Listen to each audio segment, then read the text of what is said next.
30%, c'est la hausse des cyberattaques entre 2022 et 2023. Comment les contrer? On va voir ça avec mes deux invités. Marc Bruat, directeur général de Squad. Bonjour et bienvenue. Bonjour. Pierre Nicolas, directeur général de SCACI. Bonjour, bienvenue sur ce plateau. Alors, face à cette hausse des cyberattaques, l'Europe a réagi avec la directive NIS 2. De quoi s'agit-il? C'est une directive européenne qui vient à la suite de la directive NIS 1 et qui a pour objectif d'augmenter le niveau global de sécurité des entreprises de plus d'1 million d'euros de chiffre d'affaires et de 50 salariés. Donc, l'idée, c'est de rendre l'Europe plus forte et donc ça s'applique en France. Et c'est dans ce contexte que vous avez décidé de vous rapprocher, Squad et SCACI. Alors tout d'abord, un mot de Squad, et puis après vous nous parlerez de SCACI. Oui, Squad en fait, c'est une société qui a une douzaine d'années d'expérience. On réalise en 2023 un chiffre d'affaires d'environ 100 millions d'euros et on est un des premiers acteurs en cyber en France.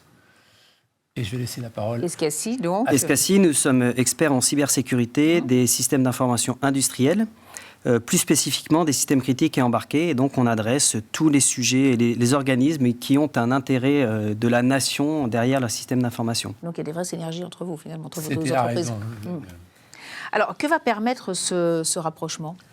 En fait, SCACI vient vraiment compléter l'offre globale de Squad. On traitait à peu près tous les sujets en cyber et le parent pauvre de notre offre, c'était effectivement la partie cyber industrielle.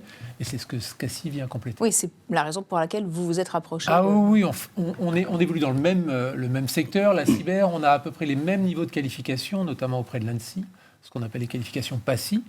Mais SCACI était vraiment très orienté cyber industriel, là où nous, on était plutôt orienté sur la partie IT. Et vous, alors, pourquoi vous êtes rapprochés de... Eh bien, nous, on a, au niveau d'expertise, on a vu dans Squad un niveau de qualification à peu près ressemblant au nôtre. On leur apporte la maîtrise technique de tout l'embarqué des systèmes industriels, la maîtrise de la réglementaire. Et donc, on va venir piloter la partie audit qu'on conseille dans les systèmes industriels pour Squad. Et donc, la complémentarité à la fois de nos clients et de nos offres fait qu'on devient un acteur sur le marché qui est très intéressant. Alors justement, qu'est-ce que ça va permettre concrètement pour les entreprises qui veulent se prémunir contre les cyberattaques ? Aujourd'hui, ils auront le choix, en fait, en s'adressant au groupe Squad ou à sa filiale SCACI, ils auront un choix, une offre en fait, globale en termes de sécurité. Ils auront besoin de conseils dans le domaine des systèmes critiques, ils pourront voir SCACI. Ils ont besoin d'acquérir des solutions de sécurité, ils pourront s'adresser à notre filiale Intégration Sécurité, qui est Newload, que vous aviez reçu d'ailleurs il y a quelques mois de ça. Donc vraiment, ce qu'on veut être, c'est un guichet unique pour tous les grands comptes ayant des problématiques de cybersécurité. C'est ça, un guichet unique, finalement, ils auront tous sous la main. Et ça, c'est crucial, surtout pour des entreprises qui évoluent dans des secteurs, on va dire, critiques, qui sont très ciblés par les hackers. Exactement. Alors, nous, on a 4 secteurs d'activité stratégique, l'aéronautique, la défense spatiale, la banque et l'automotive, qui rassemblent ces systèmes critiques et embarqués. Et le fait d'être avec Squad et d'avoir ce guichet unique et cette offre complémentaire, ça permet d'adresser des besoins qui ne trouvent pas forcément de prestataires à notre niveau de qualification, d'habilitation et d'expertise.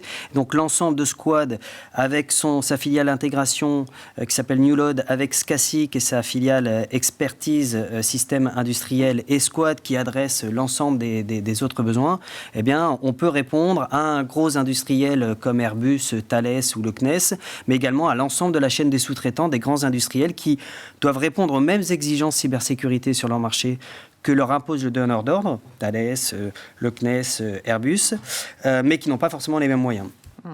Et comment ça va se matérialiser, ou comment ça commence, parce que ce rapprochement il date du mois d'avril, comment ça se matérialiser ce rapprochement? Est-ce que vous allez développer des applications communes? Est-ce que vous allez faire des audits communs? Comment ça va se passer pour Déjà, en fait, les premières synergies qui se mettent en place, c'est des synergies commerciales. En fait, on amène SCACI sur tous nos clients, et pour qu'ils y déploient leur offre. On leur met aussi à disposition notre force de recrutement. Squad, en 2023, c'est 320 recrutements qui ont été réalisés, plus de 350 cette année. Donc on est sur des synergies commerciales recrutement, et évidemment, il y a aussi beaucoup d'émulation technologique actuellement qui se fait entre les directions techniques de Squad et de SCACI. Donc tout ça est en train de se mettre en place. C'est vrai que c'est récent, c'est il y a 1 mois et demi, quoi. Quelque chose à ajouter Je pense que Marc a tout dit, et ça se traduit aussi par les rencontres d'équipes techniques. Donc c'est dans nos milieux, les équipes techniques qui ont un autre niveau d'expertise aiment bien se confronter dans des communautés. Les pentesters, c'est une communauté, les architectes, c'est une communauté, et donc on va pouvoir travailler des sujets communs de manière plus rapide, plus forte, pour compléter nos offres, améliorer nos offres à destination de nos marchés. Et ça, c'est indispensable, cette émulation, et puis améliorer les offres face à des hackers, on a l'impression, qui ont toujours une longueur d'avance, finalement, sur ceux qui essayent de se protéger des cyberattaques. Heureusement, pas toujours, mais ce qui est vrai, c'est que dans nos métiers, en fait, on ne peut pas garantir 100%. C'est une course permanente entre les bons et les méchants, si on peut dire. Et notamment, l'intelligence artificielle, actuellement, vient pas mal rebeloter les cartes, en fait, dans ce domaine-là. Aussi bien pour, d'ailleurs, les attaquants, que pour ceux qui, comme nous, œuvront plutôt pour la défense de nos clients, où l'intelligence artificielle est aussi elle-même très utile. Et oui, ça permet des attaques plus sophistiquées, mais ça permet peut-être de mieux se prémunir contre les attaques, Exactement. Ouais. C'est l'histoire du gendarme et du voleur. Ça se répète même dans la cybersécurité, mais il y a des choses que les entreprises peuvent faire et doivent faire, notamment pour se préparer, avoir des infrastructures qui soient robustes, avoir des process de gestion de crise, tout ça, ça passe par de l'audit et du conseil. Et le nombre d'attaques qui va être démultiplié en période de Jeux Olympiques, puisqu'on estime à plus de 4 milliards le nombre d'attaques, de cyberattaques en France pour les Jeux Olympiques, il y a moyen de les contrer en amont des attaques de manière simple et efficace. Après, il y en aura toujours, et c'est ce qui fait aussi que notre marché a un énorme potentiel. Alors justement, ce qui m'amène à cette dernière question, vos objectifs de développement avec ce rapprochement stratégique ? Ils sont élevés, ambitieux. En fait, on prévoit un chiffre d'affaires d'environ 150 millions à horizon 2026, qui fera probablement de Squad un des premiers acteurs français, ça c'est sûr, et européens. On est déjà, en 2024, on devrait réaliser un chiffre d'affaires de 115 millions d'euros, un groupe de plus de 900 personnes. Donc on fait vraiment partie des principaux acteurs sur le marché. Merci en tout cas à tous les deux. Merci à vous. Merci de votre accueil. Merci, à bientôt. Merci beaucoup d'être venus sur le plateau de Smart Leaders.